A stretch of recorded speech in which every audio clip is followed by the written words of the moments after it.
I am listening to nearly 100 albums from the year 1955, and I just finished listening to Oscar Peterson Plays Harold Arlen, released on Clef. One of a bunch of different Oscar Peterson Plays records that came out on Clef during the early to mid 1950s, and really in many ways I feel like a direct predecessor to the songbook records that Ella Fitzgerald would make famous later on Verve.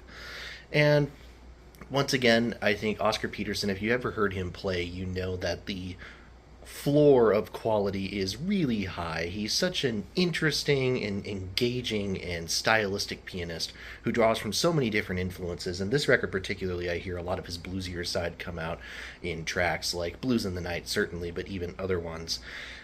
This is maybe my favorite, actually, of the Oscar Peterson Plays records that I've heard so far. I know the Gershwin and Duke Ellington ones are quite excellent, but there's something about this one, and I think it's really just a perfect marriage of performer and composer.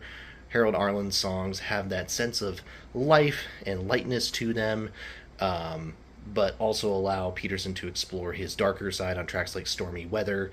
And of course, the beautiful Over the Rainbow, I think, has a real lovely sort of flittering closure to the entire proceedings. It shows Peterson's best side, I think, in many ways.